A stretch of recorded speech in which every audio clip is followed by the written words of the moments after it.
Voy a contarte algo que durante mucho tiempo no le conté a nadie. No por vergüenza, sino porque necesitaba que pasara suficiente tiempo para poder contarlo sin que me temblara la voz. Ahora puedo. Y creo que si estás aquí, si algo en el título de este vídeo te golpeó el pecho, probablemente necesitas escucharlo.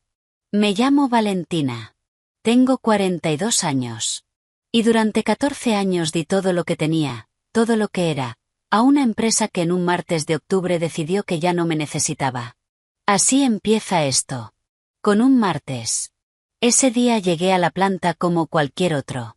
Con mi termo de café, mi carpeta con las notas de la semana anterior, y la lista mental de las 3 cosas que tenía pendientes antes del mediodía. Era un martes normal. El tipo de martes que no te avisa de nada. Me llamaron a la oficina de Rodrigo a las 10:15 de la mañana. Rodrigo era el director de operaciones. Mi jefe directo desde hacía 6 años. Lo conocía bien, o eso creía. Sabía cuando estaba de buen humor, cuando era mejor no mencionarle ciertos temas, cuando había tenido problemas con su esposa porque llegaba con esa tensión específica en los hombros que lo hacía todo más difícil. Cuando entré a su oficina, había 2 personas más. El director de recursos humanos, que se llamaba Gerardo, y una mujer de la corporación que no había visto nunca y que estaba sentada con una tablet sobre las piernas como si estuviera esperando el autobús. Eso me lo dijo todo. Cuando hay alguien de fuera en esa sala, no es una conversación. Es una ejecución. Me senté. Rodrigo no me miró de frente. Miraba el borde de su escritorio con esa forma que tienen los cobardes de mirar las cosas inanimadas cuando no tienen el valor de mirar a las personas. Gerardo tenía frente a él una carpeta, y la mujer de la tablet siguió con la vista puesta en su pantalla. Fue Rodrigo el que habló. Y lo que dijo, lo recuerdo palabra por palabra porque hay cosas que el cerebro graba con una nitidez que no tiene ningún momento feliz. Dijo: Valentina, hemos tomado la decisión de reestructurar el área de ingeniería de procesos. Tu posición va a ser cubierta de forma interna. Queremos agradecerte todo lo que has aportado estos años. Silencio. Yo no dije nada. Porque el silencio a veces es la única respuesta que te queda cuando algo no tiene sentido todavía. Le pregunté qué significaba cubierta de forma interna. Y entonces sí me miró. Con esa mezcla de incomodidad y suficiencia que solo tienen los hombres que saben que están haciendo algo malo pero que creen que tienen el poder suficiente para hacerlo igual. Sebastián va a tomar el cargo. Ya conoce el área. Estuvo los últimos meses aprendiendo contigo. Sebastián. Su hijo. 24 años. Título recién enmarcado de una universidad privada. Había estado en la planta los últimos 5 meses en un programa que oficialmente se llamaba Práctica de Incorporación y que en la práctica consistía en seguirme a mí a todas partes mientras yo le explicaba cómo funcionaba todo. Me quedé mirándolo. Y entonces dijo la frase. La frase que llevo grabada en algún lugar entre el pecho y la garganta. Ya aprendió todo lo que podías enseñarle. Así. Como si yo fuera un libro que ya habían terminado de leer y podían guardar en el cajón. No grité. No lloré. No dije ninguna de las cosas que me hubiera gustado decir. Porque en ese momento el cerebro humano hace algo curioso. Se desconecta del dolor inmediato y empieza a funcionar con una claridad casi clínica. Como si se preparara. Le pregunté cuál era el proceso de liquidación. Me indicaron que Gerardo tenía toda la documentación lista. Eso me dijo algo importante. Llevaban días preparando esto. Semanas. Quizás. Mientras yo seguía llegando con mi termo de café y mi lista de pendientes, ellos habían estado en salas de reuniones decidiendo cómo sacarme por la puerta. La mujer de la tablet me pasó los papeles sin decir una sola palabra. Gerardo me explicó los números con esa voz que deben enseñarles en algún curso de recursos humanos. Neutra, pausada, diseñada para que sientas que todo es normal y razonable. Firme. Ese mismo día, en esa misma oficina. Salí, fui a mi escritorio, metí en una bolsa las 3 cosas personales que tenía ahí, y me fui. No me despedí de nadie. No porque estuviera enfadada con mis compañeros, sino porque sentía que si abría la boca iba a romperse algo que todavía necesitaba entero. Llegué al coche. Y ahí sí lloré. 20 minutos que no le he contado a nadie hasta ahora. Luego arranqué y me fui a casa.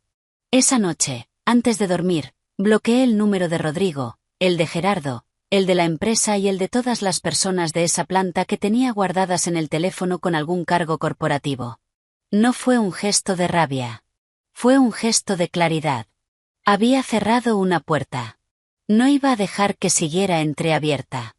Si en algún momento de tu vida te han hecho sentir que tu trabajo no valía lo que valía, que puedes dejar like y suscribirte ahora mismo. Porque lo que voy a contarte en los próximos minutos es exactamente para ti. Y quiero que llegue a quien lo necesita. Para entender lo que pasó después, necesito contarte lo que hacía yo realmente. Y voy a intentar explicártelo de una manera que no requiera que sepas nada de ingeniería, porque la verdad es que lo que importa aquí no son los tecnicismos. Lo que importa es el tiempo. Y el conocimiento que solo da el tiempo.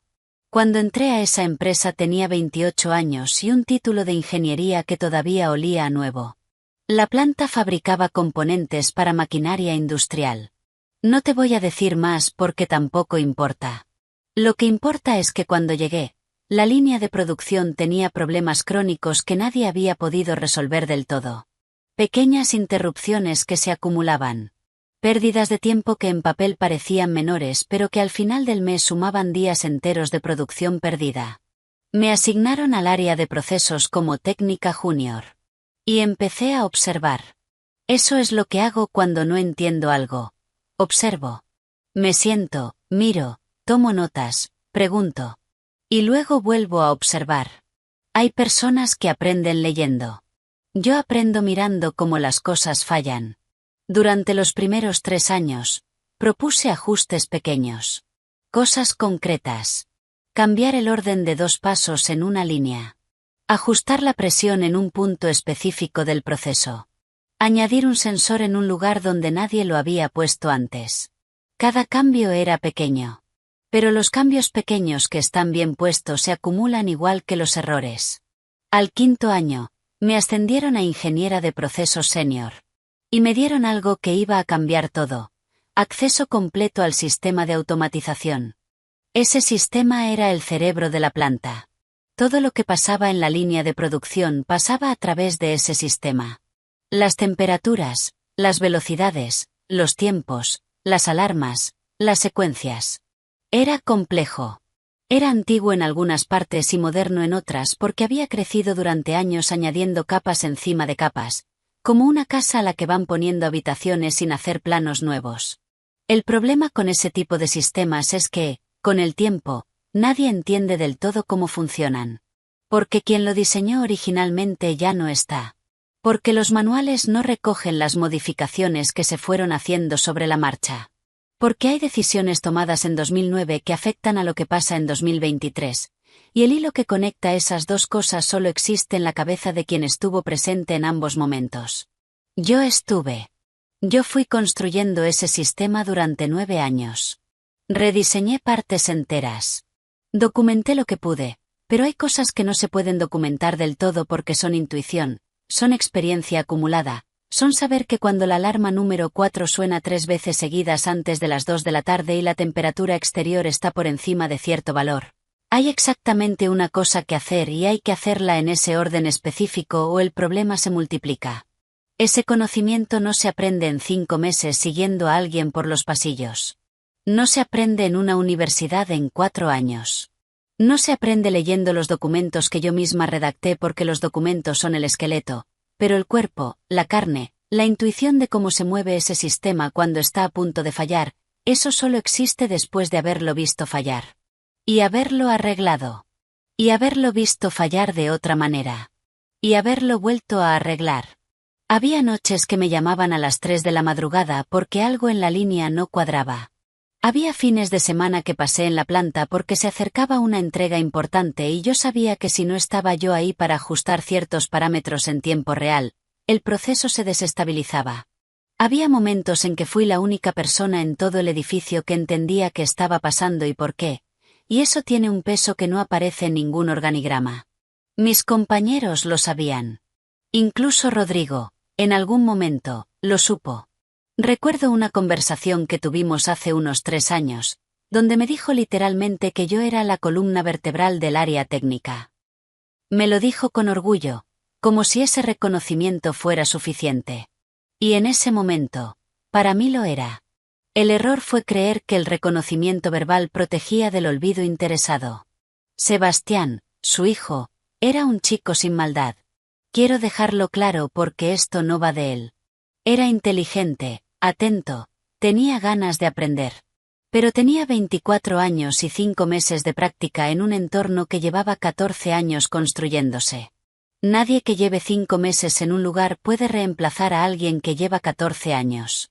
No porque sea mejor o peor persona, sino porque el tiempo no se acorta. La experiencia no se hereda. El conocimiento profundo de un sistema complejo no se transfiere en conversaciones de pasillo. Rodrigo lo sabía. O debería haberlo sabido. Pero a veces el amor de padre tiene una arrogancia particular que mezcla el deseo de darle lo mejor a un hijo con la convicción ciega de que ese hijo puede con todo. Y eso, más tarde, tuvo un precio. Un precio muy concreto, medido en días y en dinero y en llamadas desesperadas. Pero antes de llegar a eso, tengo que contarte lo que pasó después de que cerré la puerta del coche ese martes de octubre. Las 2 primeras semanas después del despido fueron las más difíciles.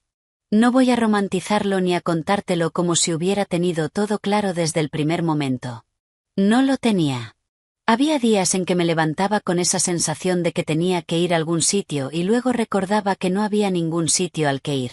14 años de rutina no desaparecen en 2 semanas. El cuerpo sigue queriendo levantarse a la misma hora, sigue queriendo el mismo café, sigue buscando la lista de pendientes. Sentí rabia. Sentí tristeza. Sentí, en algunos momentos, esa vergüenza injusta que te entra cuando te despiden aunque no hayas hecho nada malo, esa voz interna que te pregunta si podrías haber hecho algo diferente, si podrías haber sido más indispensable, más visible, más estratégica. Pero también había algo más. Algo quieto debajo de todo lo demás. Una especie de certeza silenciosa que no se parecía a la confianza en uno mismo en el sentido optimista. Se parecía más a saber algo. A saber que lo que yo había construido en esa planta no se podía reemplazar de un día para otro. No por soberbia. Por realismo. Durante la tercera semana, hice algo concreto. Llamé a 3 empresas del sector con las que había tenido contacto a lo largo de los años. No para pedir trabajo. Para ofrecerles consultoría. Tenía un conocimiento específico y profundo de sistemas de automatización en manufactura que no abundaba en el mercado. Lo sabía. Y decidí que si ese conocimiento iba a salir de aquella empresa, iba a salir conmigo y trabajar para mí. Registré mi consultora en semanas. Diseñé una propuesta de servicios concreta. Fijé mis tarifas, que no eran baratas, porque había aprendido que cobrar bien es también una forma de respeto propio. Y empecé a moverme. El primer cliente tardó 1 mes en llegar. El segundo llegó semanas después. Antes de cumplir el 4.º mes desde el despido, tenía 2 contratos firmados y un tercero en conversaciones. Mientras tanto, del lado de la planta, las cosas iban tomando su propio rumbo. No lo supe en tiempo real porque había bloqueado todos los contactos y no tenía intención de desbloquearlos. Pero en el mundo industrial pequeño, las noticias viajan. Y hay compañeros que no tienen cargos corporativos y que de vez en cuando te mandan un mensaje desde su número personal, no para chismear, sino porque te aprecian y quieren que sepas ciertas cosas. Por esos mensajes supe que Sebastián había tomado el puesto con mucho entusiasmo.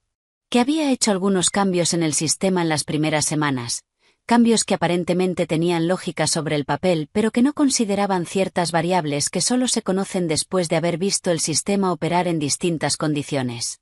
Que había ajustado parámetros que yo había dejado en valores específicos por razones específicas que no estaban documentadas en ningún sitio porque eran el resultado de años de prueba y error y de conocer ese sistema como se conoce algo que has construido con tus propias manos. No sentí satisfacción cuando supe eso. Quiero ser honesta en este punto porque sería fácil decir que sí, que me alegré, que pensé ya verán. Pero no fue así. Lo que sentí fue una especie de dolor tranquilo. El dolor de ver que algo que habías cuidado durante años estaba en manos que todavía no sabían lo que no sabían.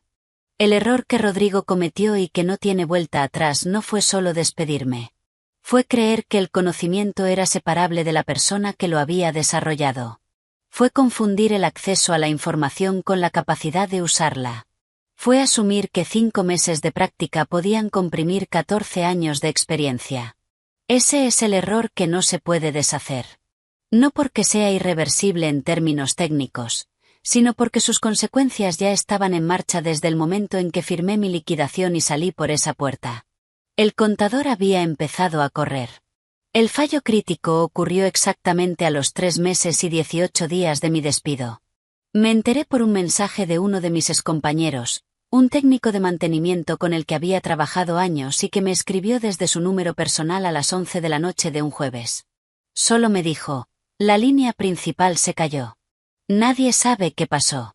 Llevan 4 horas sin producción. Leí el mensaje. Lo guardé. Y me fui a dormir. No porque no me importara, sino porque ya no era mi problema. Y reconocer eso, con calma y sin culpa, fue uno de los ejercicios más difíciles de ese periodo. Lo que pasó, reconstruido después a partir de distintas fuentes, fue lo siguiente. El sistema de automatización entró en un estado que técnicamente se llama bucle de error. Básicamente, el sistema detecta una condición que no reconoce, intenta corregirla de una manera que genera otra condición que tampoco reconoce, y empieza a girar sobre sí mismo sin poder salir. La línea se detiene. Las alarmas se activan. Y si no sabes exactamente cómo interrumpir ese bucle desde el punto correcto del sistema, cada intento de solución empeora la situación. Yo había visto ese bucle ocurrir 2 veces en 9 años. Sabía exactamente cómo se originaba y exactamente cómo se interrumpía. Había dejado una nota al respecto en el sistema de documentación interna, pero era una nota técnica que requería conocer el contexto completo del sistema para interpretarla correctamente. Sin ese contexto, era como tener las instrucciones de un mapa sin saber en qué punto del mapa estás. Sebastián no sabía en qué punto del mapa estaba. El equipo técnico llamó a la empresa que había instalado partes del sistema años atrás. Esa empresa mandó a un técnico que tardó 2 días en llegar y que, cuando llegó, no pudo resolver el problema porque el sistema había sido modificado significativamente desde la instalación original y sus conocimientos correspondían a una versión que ya no existía del todo. Llamaron a otro consultor externo. Ese consultor estuvo 3 días revisando documentación y haciendo pruebas. Cada prueba fallida generaba nuevos estados de error que se acumulaban encima de los anteriores. La planta llevaba más de una semana sin producción en la línea principal. Las consecuencias económicas de eso, en una planta manufacturera con compromisos de entrega, son devastadoras. No estoy hablando solo de la producción perdida. Estoy hablando de penalizaciones por entregas tardías. De clientes que buscan proveedores alternativos. De la credibilidad de la empresa en el mercado, que en el sector industrial es frágil y costosa de reconstruir. El teléfono me llamó al 19º día. Era un número que no reconocí. No tenía guardado. Pero algo me dijo que lo cogiera. Puede que sea que cuando has trabajado 14 años en un sector y tienes una consultora, coges los números desconocidos porque a veces son oportunidades de negocio. O puede que en algún nivel supiera lo que era. Era Rodrigo. Llamando desde el número de su esposa porque el mío lo había bloqueado. Tardó unos segundos en hablar. Y cuando habló, la voz que salió no era la de la persona que me había dirado mirando el borde de su escritorio que ya había aprendido todo lo que podía enseñarle. Era la voz de alguien que llevaba 19 días sin dormir bien. Me dijo que la planta tenía un problema serio. Me dijo que ninguno de los técnicos que habían contratado había podido resolverlo. Me dijo que necesitaba mi ayuda. Y entonces, y esto es la parte que la gente que me conoce no suele creer, me dijo que lo sentía. Que había cometido un error. Que lo que habían hecho no estuvo bien. Silencio. No de los silencios incómodos. De los silencios que dan espacio para pensar. Le pregunté cómo había conseguido el número de su esposa. Me dijo que le había pedido el favor de llamar porque sabía que yo lo había bloqueado y no se le ocurrió otra forma. Me dijo que si le colgaba lo entendería. No le colgué. Pero tampoco le dije que sí de inmediato. Le dije que lo pensaría y que le respondería antes de las 48 horas. Colgué. Y me senté a pensar de verdad. Aquí es donde quiero ser honesta sobre el coste emocional de todo esto. Porque hay una narrativa cómoda sobre estas historias que las convierte en cuentos de venganza satisfactoria donde la protagonista triunfa y el villano sufre y todo queda muy ordenado. Pero la realidad tiene más capas que eso. Esa llamada me removió cosas que creía haber procesado. Me recordó los años que había dado a esa empresa. Me hizo pensar en las noches de madrugada, en los fines de semana sacrificados, en las veces que había elegido la planta sobre planes personales porque había algo que resolver y yo era la única que sabía cómo resolverlo. Me hizo sentir, momentáneamente, una mezcla de satisfacción y tristeza que no son sentimientos cómodos de tener al mismo tiempo. La satisfacción de que mi trabajo había demostrado, de la manera más contundente posible, que tenía un valor que no podía ignorarse. La tristeza de que esa demostración hubiera requerido que algo que yo había construido y cuidado durante años se rompiera. No quería que la planta sufriera.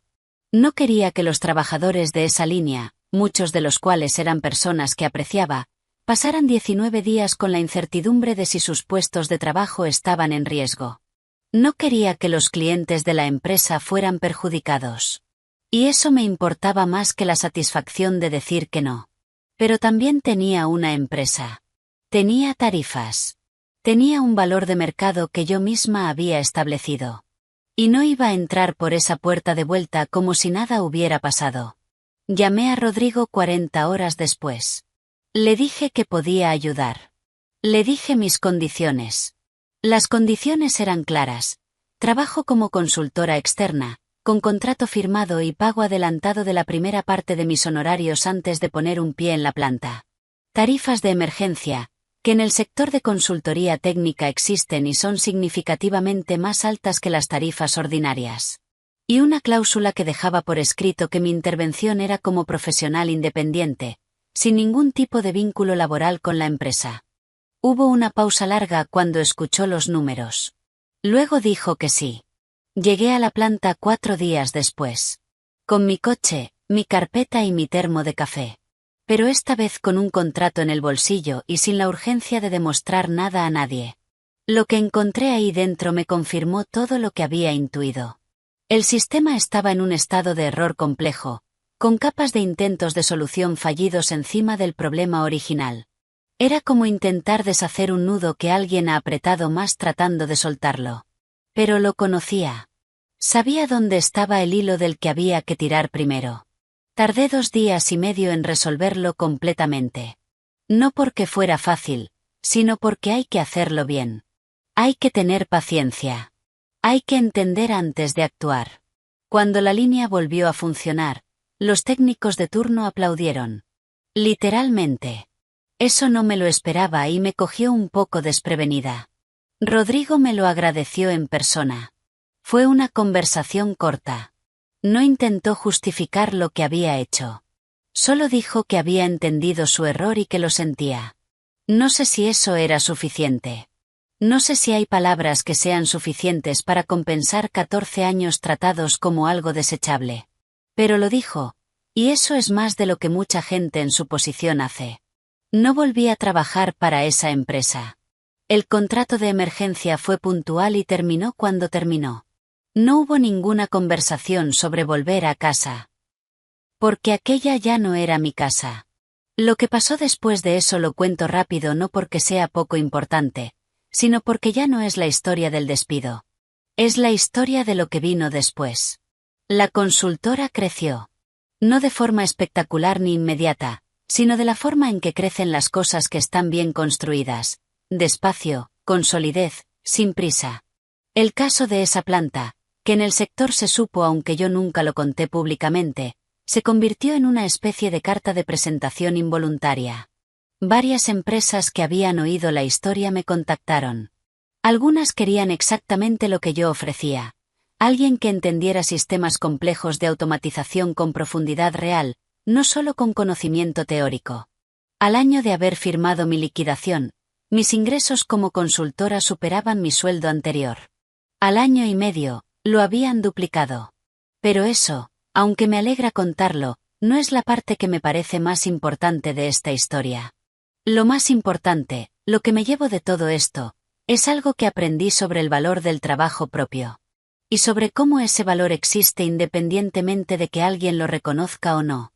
Durante 14 años, yo sabía lo que hacía. Sabía lo que valía. Pero de alguna manera, había dejado que esa certeza dependiera de que me la validaran desde fuera. Dependía del reconocimiento de Rodrigo, del ascenso que llegó o no llegó, de la sensación de ser necesaria dentro de esa estructura. Y cuando esa estructura me escupió hacia afuera, una parte de mí tardó semanas en recordar que el valor no desapareció. Que seguía siendo el mismo. Que simplemente ahora iba a trabajar para mí y no para ellos. Eso parece sencillo de decir. Pero vivirlo, interiorizarlo de verdad, no de manera declarativa sino en las decisiones cotidianas, en cómo fijé mis tarifas y cómo me presenté ante los primeros clientes y cómo no pedí disculpas por cobrar lo que valía, eso tardó tiempo. Y fue trabajo. El trabajo más importante que hice en esos meses no fue resolver el fallo de la planta. Fue convencerme de que merecía cobrar lo que cobré por resolverlo. Hay algo más que quiero decir antes de terminar, y es sobre Sebastián. Supe por una de esas fuentes indirectas que, después del incidente, Sebastián fue reubicado en un área diferente de la empresa. No sé los detalles. No los necesito. No tengo nada contra él. Era un chico de 24 años al que pusieron en un lugar para el que no estaba listo. Eso no fue culpa suya. La decisión la tomó su padre, y las consecuencias las pagó la empresa, los trabajadores, los clientes, y en alguna medida, él también. Espero que haya aprendido algo de todo eso. Espero que le haya dado tiempo para crecer en su carrera a un ritmo que sea suyo y no el de las ambiciones de otro. Porque hay personas que necesitan fracasar en un entorno seguro para aprender a tener éxito. Y lo que le pasó a él no fue un entorno seguro. Fue un experimento que falló delante de mucha gente. No tengo rencor. Tuve rabia, la procesé, la usé como combustible en los primeros meses y luego la solté. El rencor es pesado para cargar cuando tienes una empresa que construir y clientes a los que atender y una vida que vivir. Lo que sí tengo, y esto me parece importante decirlo, es claridad sobre lo que merezco. Sobre cómo quiero que me traten en los espacios donde pongo mi energía y mi conocimiento. Sobre las señales que debo escuchar antes de que una situación llegue al punto de ruptura. Sobre cuándo es momento de levantar la mano y decir que algo no está bien. Tardé 14 años en aprender esa lección. Ojalá haberla aprendido antes. Pero también sé que algunas lecciones solo las puedes aprender cuando las condiciones para aprenderlas están dadas. Y las condiciones en mi caso fueron un martes de octubre, una oficina con 3 personas, y una frase que todavía escucho con una claridad que ya no me duele. Ya aprendió todo lo que podías enseñarle. Lo que Rodrigo no supo nunca, lo que quizá Sebastián entiende ahora mejor que nadie, es que eso no era verdad. No porque yo sea excepcional. Sino porque hay cosas que no se aprenden en 5 meses. Hay conocimiento que se construye durante años con paciencia y con fracasos y con noches de madrugada y con la acumulación silenciosa de todo lo que has visto y resuelto y mejorado y vuelto a mejorar. Ese conocimiento era mío. Lo sigue siendo. Nadie me lo quitó cuando firmé esa liquidación. Y eso, al final, fue la mejor venganza que pude tener. No la llamada desesperada. No el contrato a tarifas de emergencia. No el aplauso de los técnicos cuando la línea volvió a funcionar.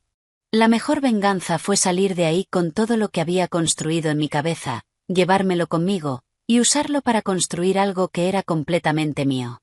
Si llegaste hasta aquí, significa que esta historia te importó. Y eso me importa a mí. Suscríbete si quieres seguir escuchando historias como esta. Dale like si crees que esto merece llegar a alguien que lo necesita, y cuéntame en los comentarios si has vivido algo parecido. Porque me apuesto lo que quieras a que hay gente ahí abajo con historias que también merecen ser contadas. Mi nombre es Valentina. Tengo 42 años. Tengo una consultora que crece cada mes. Y tengo exactamente lo que siempre tuve. El conocimiento que construí durante 14 años y que ningún martes de octubre puede quitarte. Gracias por escuchar.